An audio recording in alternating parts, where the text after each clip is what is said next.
Blood لگانے میں جلدی نہیں کرنی، تاکہ ہم جو غیر ضروری بلڈ ٹرانسفیوژنز ہو رہی ہیں اس کو ہم ایوائڈ کر سکیں۔ ایکچولی ابھی تک تو آپ لوگوں کا یا جتنا بھی یہ ہوتا ہے سب بلڈ پہ صرف انحصار ہوتا ہے، میڈیسن اتنی نہیں ہوتی، اور ہم یہ چاہتے ہیں کہ بلڈ ٹرانسفیوژن کم سے کم ہو، کیونکہ اس کی جو کمپلیکیشنز ہیں یا سائیڈ ایفیکٹس ہیں ان دا لانگ رن وہ بہت زیادہ ہوتے ہیں، اس سے بچوں پہ بڑے منفی اثرات اس کے ہوتے ہیں۔ تو غیر ضروری سے میرا مطلب یہ ہے کہ اکثر والدین چونکہ بڑے سینسیٹیو ہوتے ہیں اپنے بچوں کو دیکھ کے، تھوڑا سا بھی ان کا رنگ خراب ہو، رنگ پیلا ہو، یا ویسے بھی کوئی مسئلہ ہو جائے، ٹیمپریچر ہو جائے یا کچھ، تو ایک دم سے والدین کو فکر ہو جاتی ہے کہ یہ تو ہم جلدی سے بلڈ لگا لیں۔ تو بلڈ جو ہے اس کو ان میڈیسن کے ساتھ پہلے تو انشاءاللہ ضرورت اتنی نہیں پڑے گی، اور اگر پھر بلڈ لگانا بھی ہوا تو اگر واقعی اس کو ضرورت ہوگی، ایج بھی اس کا 6 سے کم ہو اور اس کے ساتھ کوئی سائن سمٹمز ہو، مسئلے ہو، تکلیف ہو، تب پھر بلڈ لگائیں گے۔ یہ نہیں کہ ہم بالکل کہتے ہیں کہ بلڈ نہ لگائیں، لیکن جتنا ہم غیر ضروری طور پہ جو بلڈ لگتا ہے کم سے کم لگائیں گے، اس سے یہ ہوگا کہ ان کی جو باڈی ہے وہ خود سے، ان کا جو بون میرو ہے وہ بلڈ بنانا شروع کر دے گا ان دوائیوں کے استعمال کے ساتھ۔ تو اگر ایج بھی 6 سے کم ہوتی ہے اور اس کے ساتھ کوئی ایسی تکلیف ہوتی ہے سیویئر قسم کی کہ وہاں پہ بلڈ ضروری ہے، تو وہ پھر لگائیں گے، ادروائز غیر ضروری طور پہ بلڈ نہیں لگائیں گے۔ ایک تو یہ چیز، دوسری یہ ہے کہ اس کے ساتھ آپ جو ہے اکثر لوگ ڈائٹ کا پوچھتے ہیں کہ خوراک کس طریقے سے، کیا پرہیز کروانی ہے کیا نہیں، تو اس میں یہ ہے کہ میں اکثر یہ کہتا ہوں کہ جو بلڈ آپ لگاتے ہیں ایک بیگ، اس سے 200 یونٹ یا 200 گرام فولاد زیادہ ہوتا ہے، تو اور اس کے نقصانات اتنے سارے ہیں۔ باقی جو خوراک میں جو چیزیں اکثر آپ کو لوگ کہتے ہیں کہ سیب نہ دیں، کیلا نہ دیں، سبزی نہ دیں، کلیجی نہ دیں، یہ چیزیں جو ہے اس میں فولاد اتنا نہیں ہوتا، اور نہ ہر وقت یہ لوگ کوئی کھاتے ہیں، کبھی کبھی کھاتے ہیں۔ تو ان میڈیسن کے استعمال کے ساتھ آپ ان کو کسی چیز سے اس طرح کی پرہیز نہ کروائیں، کیونکہ اس کا اتنا استعمال نہیں ہوتا، لیکن اس میں فائدے بہت ہیں، اللہ تعالیٰ کی طرف سے اس خوراک میں بہت سارے فائدے رکھے ہوتے ہیں۔ بس جس طرح ہم باقی ہیلدی لوگ، نارمل لوگ جس طریقے کی خوراک کرتے ہیں وہی ان کے لیے ہے۔ جو چیزیں ہمارے لیے اچھی نہیں ہیں، جیسے کوئی ٹھنڈا پانی، زیادہ گھی کا استعمال، بہت سخت چیزیں، وہ ان کے لیے بھی ویسے ہی ہے۔ باقی ان کے لیے کوئی یہ نہیں، زیادہ ان پہ پرہیز نہ کروائیں تاکہ ان کو انرجی ملتی رہے۔ جتنا اچھی خوراک کریں گے اتنا ان کو انرجی ملتی جائے گی۔ فروٹس دیں ان کو، گوشت دیں ان کو، چکن دیں ان کو، جو بھی چیز اویلیبل، اسپیشلی دودھ اور دہی اور انڈا، یہ چیزیں ان کے لیے فائدہ مند ہوتی ہے، اس سے ان کی ہڈیاں مضبوط ہوتی ہیں۔ اور ایک بات یہ ہے کہ جب یہ آپ میڈیسن شروع کروائیں گے، اس میں آپ نے یہ کرنا ہے کہ ایٹ لیسٹ یہ جب اس کے اثرات شروع ہو جائیں گے، اس کے افیکٹس، اس میں تھوڑا سا ٹائم لگتا ہے، کیونکہ ابھی ان کی body totally blood transfusion dependent ہے،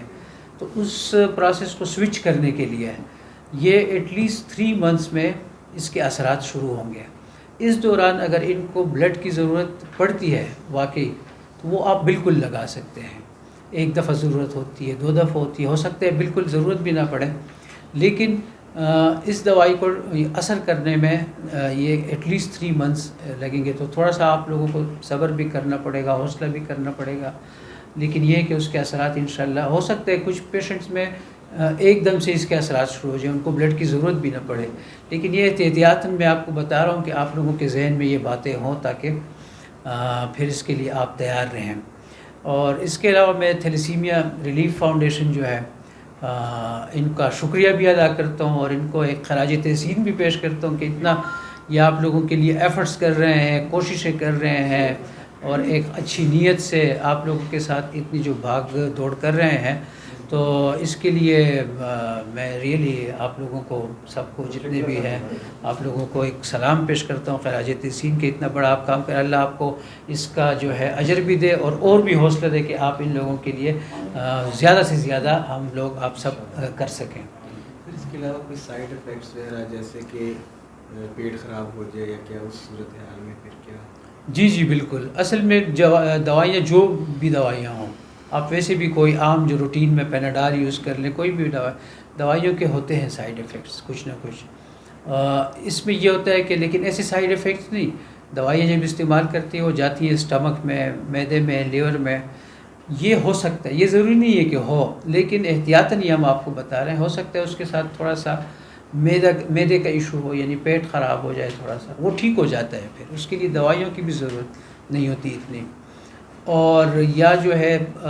متلی سی جو آتی ہے، جیسے الٹیاں آتی ہیں، وہ تھوڑی سی شروع میں ہو سکتا ہے ہو. تو یہ معدے کے مسئلے اکثر زیادہ ہوتے ہیں. تو اس صورت میں یہ چیزیں یعنی ہو سکتے ہیں، آپ ایکسپیکٹ کریں کہ بھی یہ چیزیں ہوں، بھی بالکل نہ ہوں. ہمارے بہت سارے پیشنٹ میں دیکھتا ہوں 90% میں کچھ بھی نہیں ہوتا، لیکن چونکہ ابھی آپ لوگوں کے ساتھ ہمارا انٹریکشن ہے، شروع ہو گیا ہے، تو یہ آپ کو اس لیے بتا رہے ہیں کہ آپ مینٹلی اس کے لیے تیار رہیں. ہو سکتا ہے کچھ چھوٹے سے یہ سائیڈ ایفیکٹس ہوں، وہ کور ہو جاتے ہیں. اگر زیادہ ہوتے ہیں تو پھر اس کے لیے جیسے پیٹ خراب ہو تو فلیجل دے سکتے ہیں، الٹی آ رہی ہے تو اس کے لیے گریوینیٹ یا میکسلون دے سکتے ہیں، تو وہ ٹھیک ہو جاتی ہیں اور اس کے ساتھ باڈی ایڈجسٹ ہو جاتی ہے. تو یہ تھوڑی سی چیزیں ہو سکتی ہیں، اس کے لیے آپ مینٹلی آپ پریپیئر رہیں. تو اگر زیادہ سیئر ہے کہ ریگولر ہی ہو رہا ہے، پھر انشاءاللہ کنسلٹ کر لیں گے. آپ ان کو بتائیں گے تو ہم سر سے رابطہ کر کے تو پھر پراپر آپ مہینے 2 مہینے میں ادھر آ کے بچوں کو چیک کر سکتے ہیں. میرا انشاءاللہ ہمارا تو دل بھی ہمارا بہت کرتا ہے، اور لوگوں کی جتنی ہماری کوشش یہی ہوتی ہے کہ آپ لوگوں کی تکلیف جتنی ہم کم کر سکتے ہیں کم کریں، تاکہ آپ کے ڈور سٹیپ پہ یہ چیزیں آپ کو ملیں. تو میں وہاب صاحب کا بھی میں نے تو ذکر نہیں کیا، شکریہ بھی ادا کرتا ہوں، اور ان کی اپنی جو کاوشیں اور محنتیں ایفرٹس ہیں تھیلیسیمیا کے پیشنٹس کے لیے، تو وہ بہت زیادہ ہیں. اللہ وہاب صاحب کو بھی حوصلہ دے اور اللہ ان کے لیے بھی آسانیاں پیدا فرمائے.